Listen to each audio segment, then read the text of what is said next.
we'll edit this later. I'll send Sounds good. Okay, well, first of all, we have to introduce ourselves. So, hi everyone, Sarah Baker from Baker's Acres. I'm Lindsay from Baker's Acres. So, today we're going to be talking about Thanksgiving and what you should be doing or not doing, depending on what your jam is, to prepare your dog for Thanksgiving, as well as what you should or should not be feeding your dog or allowing your dog to eat or maybe have access to. Okay, so today we're going to be, I think we'll start with the food.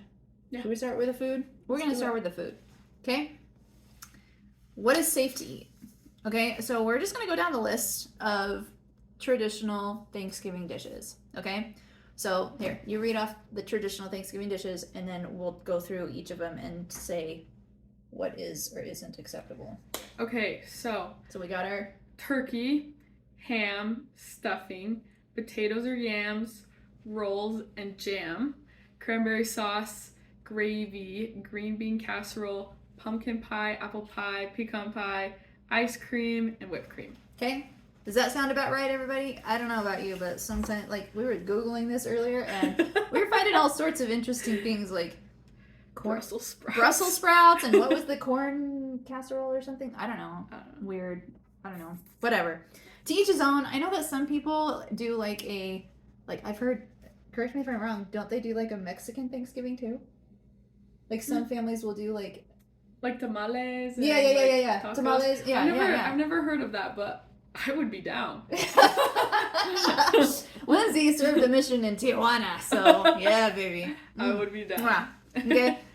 So, obviously, this is not a complete list, okay? So do your due diligence. Make sure that you double check your ingredients. Make sure you double check your the things that are going to be potentially served at your Thanksgiving dinner. Don't just go off of what this is, what we're going to say yes or no to, okay? So first off, turkey. Yeah, absolutely. Your dog can have it cooked or pre-cooked, okay? The problem lies in the bones of the turkey or chicken or duck or whatever you plan on cooking. Same thing goes for the ham as well. The turkey is perfectly fine, cooked or uncooked, as long as there's no bone after it's cooked. Yes, you heard me right. You can give your dog bones from a turkey or a chicken or a duck or any kind of poultry pre-cooked. As soon as it's been in the oven or the fryer or whatever brine or whatever way that you're preparing it or cooking it, now you have caused those bones to become brittle. The cooking process is what causes the bones to splinter. Okay? So yes, your dog can have the neck. If you guys don't eat the neck, you pull it out and give it to the dog. For me, I'm a white meat person. I don't like dark meat, so I'm going to take off the drumsticks. So anything that you guys don't want to eat before it's cooked, you can absolutely give it to your dog. Okay? Ham. What did I say about the ham? Pre-cooked. Well, they can have it after it's cooked. So actually, preferably ham is after it's cooked. Oh. I didn't know that. Pigs are dirty animals. I do know that. And they eat garbage, okay? They eat all sorts of crud and crap, and you never know what kind of parasites and things are going to be crawling garbage on. disposals. They are garbage disposals. So, preferably after it's cooked, but what should you do with the bone? Oh, no bone. No bone. No bone for the ham, okay? So if you've gotten a spiral ham or something like that, make sure that you remove the bone or only give slices of it to your dog. What about like a honey baked ham or something smothered in brown sugar? Nope. Sorry guys, sugar is bad for dogs. You will regret it. If your dog is already crazy and then you give him some sugar, there's nothing I can do to help you. I'm sorry. That was your fault. Okay? So, no sugar. Downfall. Yes. That just ruined your Thanksgiving day. Okay? And your yard. And your yard. Yes. and potentially your carpet. Enough said. Okay. So turkey and ham, sufficiently good, awesome, great stuff. Turkey before and after it's cooked, no bones, period. Ham, preferably after it's cooked, no bones. Stuffing. This one's tricky because it depends on the recipe. It depends on what you're putting into it. Check your ingredients. Is it, if you're putting onions in it, sorry, nope. If you're putting raisins in it, nope. Celery, iffy. Any nightshades, okay? Excuse me, that's your onions, your celery, your garlic, any kind of onions as well. Not just your big normal onions, but also green onions, okay? Sorry, you just mixed they can't have stuffing. Like, it's a casserole. And in general, you'll notice as we go down the list, if it's already in a casserole form, probably don't give it to the dog, okay? Because there's going to be added sugars, added salt, your other ingredients that may or may not be healthy for the dog, okay? Potatoes. Not in a casserole. Not in a casserole. What about mashed potatoes? It's not in a casserole, but does it have added salt and added sugar? Added salt and sugar, added dairy. Okay, dairy. So dairy can be a little sensitive on dogs, right? Their guts aren't used to continuing to drink milk. Like, technically, we're not supposed to either. It's not good. Okay, but we do anyway because because we choose happiness. We love food.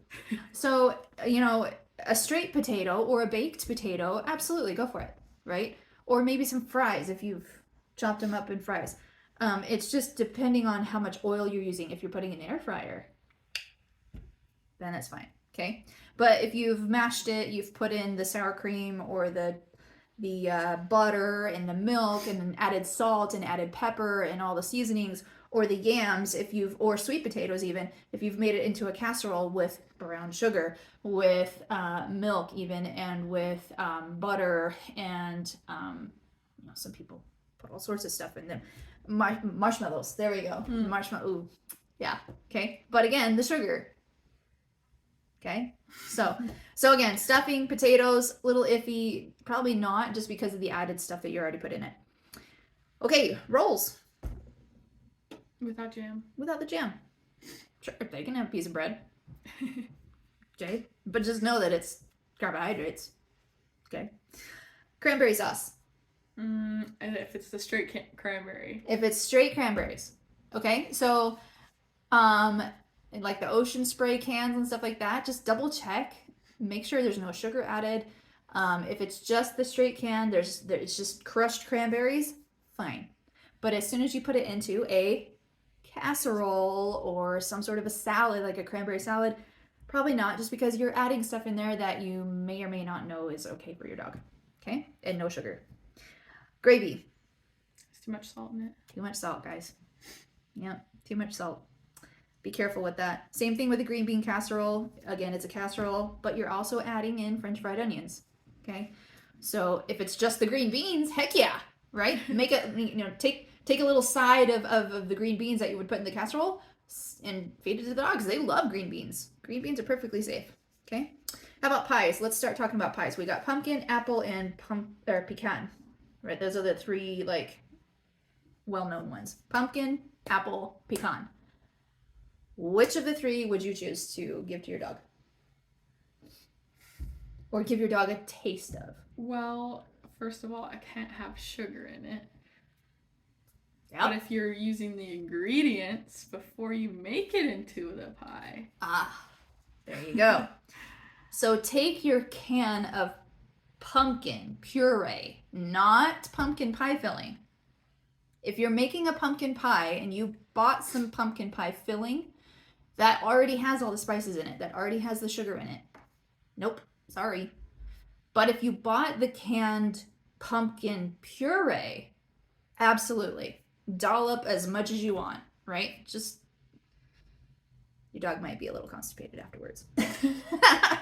Okay, but if you know this, if your veterinarians often will prescribe this as a laxative, right? So for dogs who have diarrhea, it is well known in the dog world that you can buy some pumpkin puree, get a nice big dollop of tablespoons of pumpkin pie. No, sorry, pumpkin Puree. pie, pumpkin puree. Blah.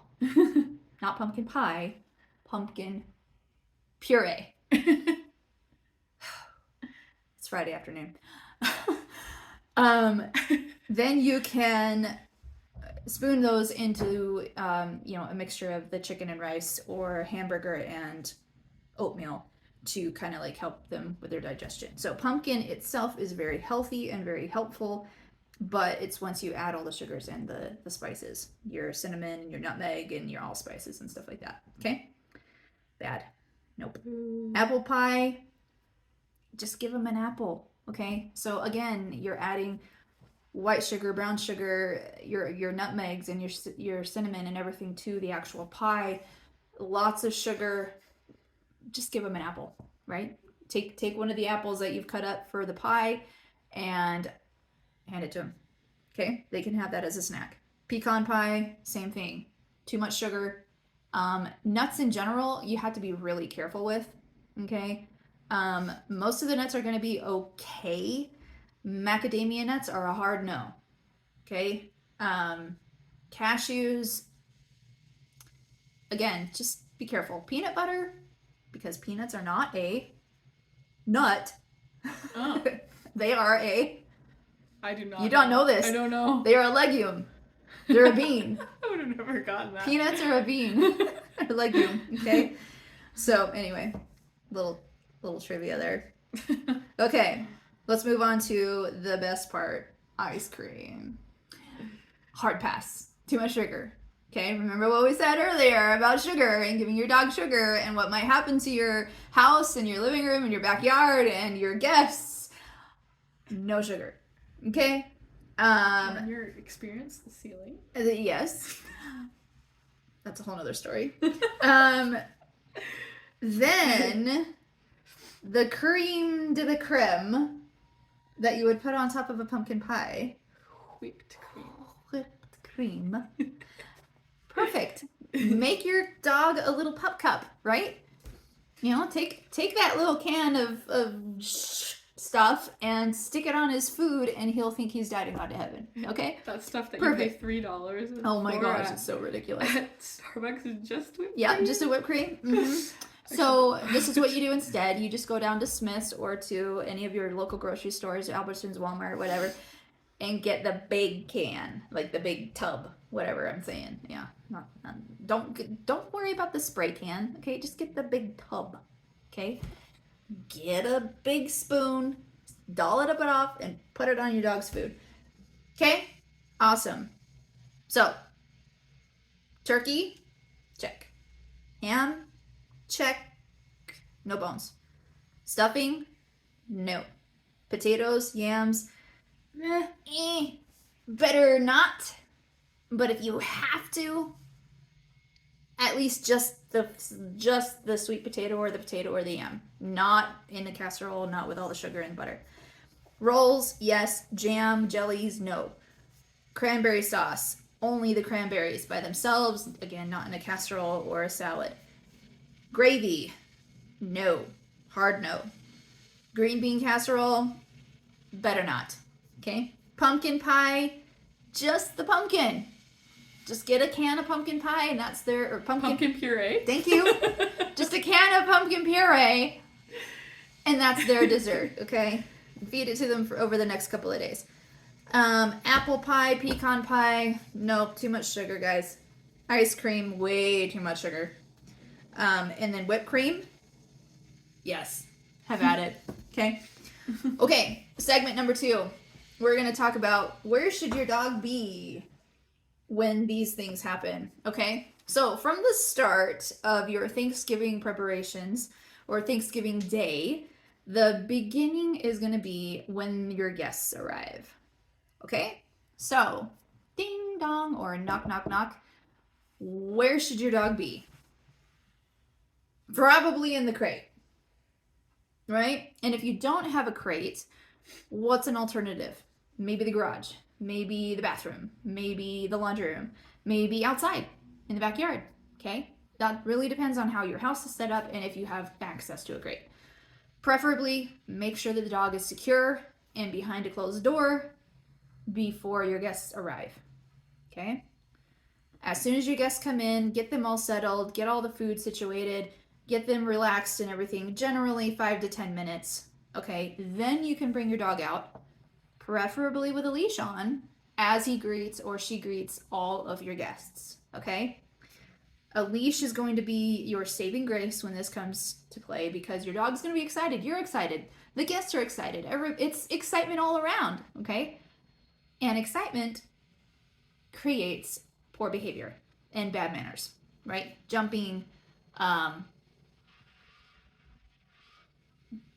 grabbing, I don't know, I'm at a blank right now. Okay, my mind is still back on food.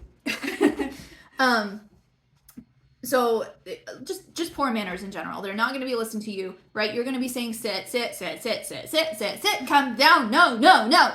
And they're not going to be listening because why? So much excitement going on. Everybody's here. Johnny's here. Sally's here. Everybody's jumping all over the place. And the kids are excited. The dog's excited. Dog might be peeing all over the place because he's so excited. Okay? Crate, leash on. If your dog's too excited, go put them on their bed. Okay? This is a command that we generally teach as place. If your dog doesn't know place, start now. Okay? Today is the 10th. They should have plenty of time. You should be able to teach your dog in 1 week, okay? You should be able to teach your dog in less than a week how to go to place, go to their bed, and be relaxed and stay there, okay? So today is the 10th. You have 2 weeks to teach your dog to go to their bed, okay? If your dog is routinely breaking or getting off of the bed, breaking command, getting off of the bed, then I would definitely recommend that you just keep them in the crate, okay? Obviously, go and check on them every few hours. Take them outside, let them have a run around and play. Okay? So your guests have arrived and you have now put your dog on place. You're just getting everybody acquainted with each other, saying hellos and whatnot. And now it's time to play some games. Great. Maybe the kids want to go outside and play some football. Fantastic. Take the dog outside. Let them throw the ball for the dog a couple of times. Maybe not the football. Maybe a dog appropriate ball. Chico could handle it. Chico could handle the football. That's very true. It's as big as he is. Throw Chico instead. He's the football. Okay, so game time. Let them run around outside and have a blast. But again, if you have some little kids or grandmas here and your dog is prone to being the bull in the china shop, keep the little kids away from the dog, or maybe let the dog play around for a little bit and then put the dog away, right? And let the kids run around again. Okay, this is a non-negotiable here for me. Next step, dinner prep and or eating, okay? During the time that you are preparing your food, your dog should not be in the kitchen, period. Your dog should not be at the dining room table, period. Non-negotiable, okay? I don't care what size the dog is. I don't care how well behaved they are. Even if they keep their paws off of the counter, your dog is a tripping hazard. You're already going to be bumping into your guests and your friends and family that are here to visit. I really don't want the dog to get tripped over, hurt itself, as well as hurt somebody else. If grandma or grandpa is running around and they're trying to deliver food from one place to the other, and then, Fido's at their feet, and then all of a sudden, boom, there goes grandma, and now we have to spend time in the emergency room on Thanksgiving Day. It sucks. Been there, done that. Okay? Non-negotiable. Out of the kitchen, out of the dining room. Nope. Period. End of sentence. Put up baby gates if you have to. But you must teach your dog to not go into the kitchen and the dining room. In fact, I would say that's probably a good rule for the entire year. Not just on Thanksgiving and not just on Christmas. Okay? It's a good rule all around. The dog should not be in the kitchen. The dog should not be in the dining room. It would fix a lot of problems. Okay? All right. Dinner time. Let's imagine it's dinner, it's Thanksgiving time, Thanksgiving Day at Lindsay's house. Lindsay's family has a couple of dogs, right? Where would you be putting the dogs? Don't cheat. What does Lindsay's family currently do? And then how can we make that happen differently this year? Lindsay's family has outside dogs. Oh, there's a novel idea. Yes. Lindsay's family's allergic to dogs. Yes. But not I. Not Lindsay herself, which is a good thing because she works for me. Okay. That's right. So yes, the dogs are always outside, but they usually get like a piece of duck. Something. Nice. It's a special day, right? They should be able to try something like that. Okay. So I'll tell you how it is in the Baker house. Okay. In the Baker house, the dogs get time in their crate during mealtime. When we're all sitting down and eating, the dogs are not begging us for food. They are not stealing food from the counter or from the table. They are not hiding under the table to snitch food off of the floor. Chico. He's like, "What? I didn't do nothing. I'm just sleeping on my bed." Okay. It's not during the actual meal when everybody's eating. When everybody is eating, this is what we do. We take, remember that turkey neck? Remember the drumsticks? Anything that the dogs could eat, we make a nice little platter for them, and we go give it to them in their crates to enjoy and have fun in their crates. It's a wonderful place for them to be, okay? Positive reinforcement for the crate, right? Positive association. And it keeps the dog safe. It keeps everyone else safe, okay? So, during the actual meal, best to put your dog away, okay? All right. Go lay down. Bless your heart. Okay, so now that you have your list of good things and bad things that your dog should or shouldn't eat, and then you also have your list of where your dog should be during the day, during Thanksgiving Day, do this. Apply it, right? This is my challenge to you. I want you to put together a list of healthy things for your dogs to eat and make a little cornucopia for them, right? A little cornucopia of food in their bowl. And that's what they get when they're in their crate when everyone else is eating. Okay? Don't feel bad. Your dog is going to be perfectly content thinking that he's died and gone to heaven. Holy cow, this is awesome. Look at this buffet that I get to eat, right? As you, your family and extended family and friends are sitting down and eating Thanksgiving dinner. It will save you a lot of heartache, and it will save you a lot of time and stress. Insanity. Exactly. And save you a trip to the ER. Okay? So, thank you for watching, everyone. I wish you all a healthy and happy Thanksgiving. If you have any questions, please comment below. If you have a family member or a friend who could use this information, please share this video. This needs to get around. And make sure that you are putting your dog where they should be. Crate, place, outside. You got all the options in the world. Any last minute words of wisdom, Lindsay? I think you covered it. Got it. Okay. Thanks for watching, everyone. Have a good day and happy Thanksgiving.